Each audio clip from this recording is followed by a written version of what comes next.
Buenas tardes, soy el profesor Emilio Cabrales Valenzuela, director de la Escuela Primaria Profesora Mariana León de Chávez. La presente intervención es parte de la asignatura Planeación Estratégica de la División de Estudios Superiores del Instituto 18 de Marzo.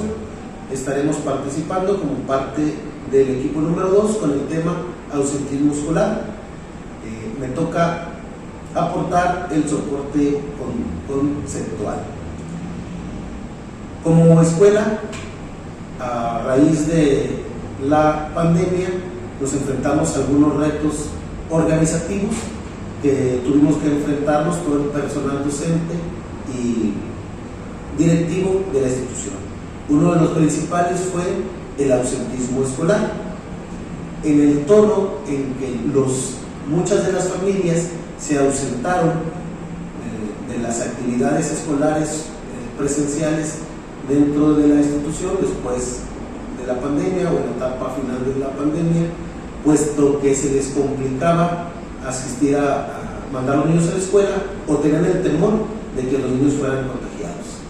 Entonces, muchas de estas familias decidieron alejar a los niños y algunos de ellos se fueron a la etapa que tuvimos a distancia y otros pues decidieron mandarlos a la institución y venían un día sí y un día no. Estos padres y madres de familia junto con los alumnos que se retiraron de la institución, cuando ya como escuela regresamos a las clases normales, muchos de ellos perdieron, digamos, el ritmo de cómo se debería estar trabajando dentro de la escuela y los niños empezaron a alejar de las clases presenciales, algunos hasta 10, 20 o 30 días, es decir, teniendo hasta 30 o más inasistencias. Esto generó un reto importante también para el maestro en sus actividades frente a grupo, sobre todo porque al maestro le causa estrés el hecho de que los niños no puedan acceder a los aprendizajes esperados, que son 4, 5 o hasta 8 o 9 aprendizajes esperados que se vienen en un día, y cuando un niño se ausenta tantas veces, pues tiene una laguna en su aprendizaje. Entonces el maestro se estresa porque tiene que ayudarle al niño a solventar esa área de oportunidad, lo que conlleva pues que el maestro tiene que rediseñar las clases, volver a dar los contenidos, reorganizar a los padres de familia, a la hora de calificarlos, pues tomar en cuenta otros aspectos para no perjudicar la calificación del niño. Entonces todos estos retos como maestros se tuvieron que estar solventando durante el ciclo escolar.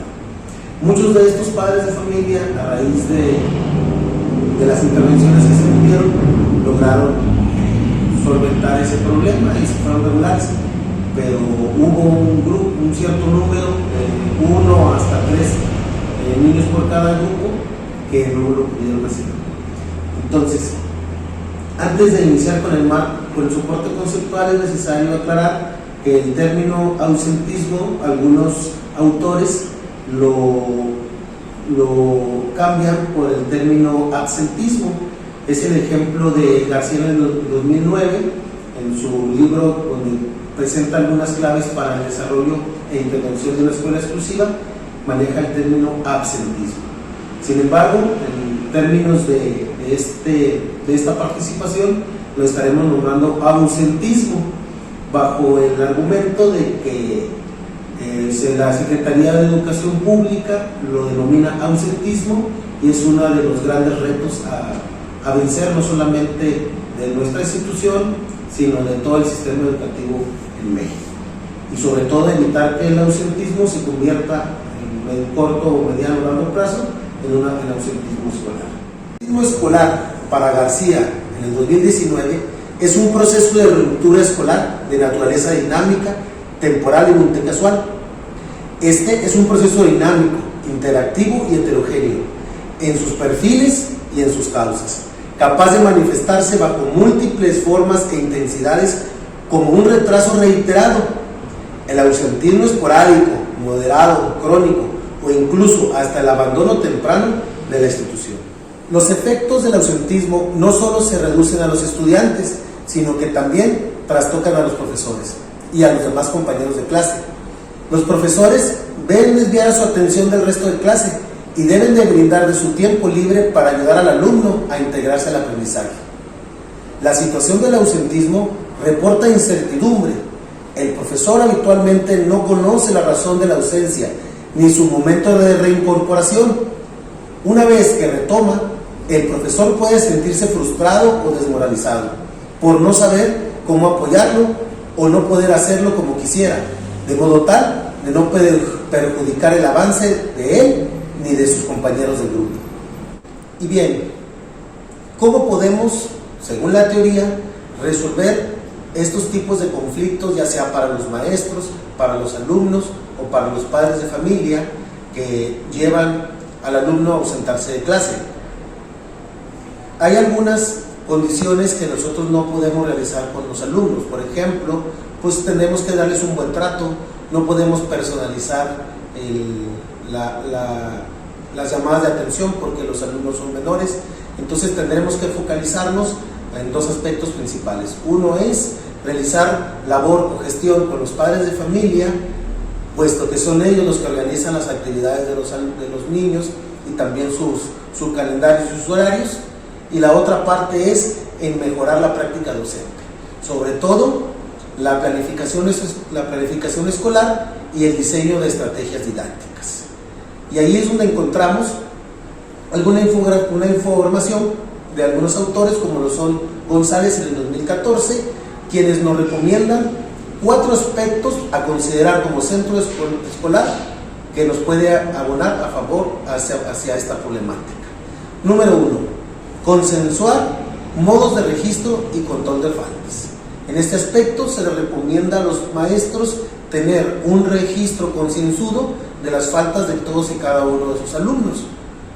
Esto nos va a permitir poder trabajar en porcentajes de asistencia o de inasistencia y también tener elementos por escrito para cuando nosotros tengamos que intervenir con los padres de familia, podérselos tener tanto en estadísticas como en porcentaje grupales, como afecta en relación a otros grados escolares u otras secciones del mismo grado.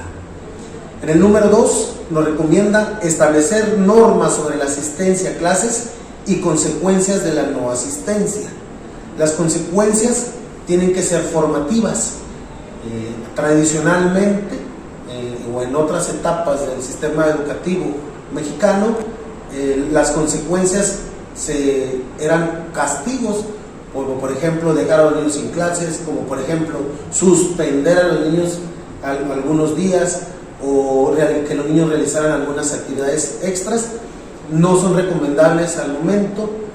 Se busca algo que sea más formativo, como por ejemplo que son las pláticas de intervención con los alumnos. Por ejemplo, también poder citar al padre de familia y platicar con ellos acerca de las consecuencias de las inasistencias, poder establecer compromisos con ellos. Presentarse a clases con regularidad ofrece mayores probabilidades de mantenerse al día con los temas, contenidos y tareas a realizar, además de aprender y desarrollarse como un mejor ciudadano al participar en la comunidad escolar y tener una visión amplia de la realidad para transformarla. Es importante que aclaremos en este estudio que todo el marco referencial le permite al maestro tener un bagaje de posibilidades para que esto sea adaptado a la vida real, debido a que la visión de los autores regularmente son limitadas a ciertos estudios que se realizan, y es imposible que en un marco teórico referencial puedan tener cabida un sinnúmero de circunstancias y problemáticas que rodean al ausentismo escolar, tanto en un alumno como el ausentismo escolar que se presenta en un grupo o en una institución de 465 alumnos, como lo es la primaria Mariana León de Chávez.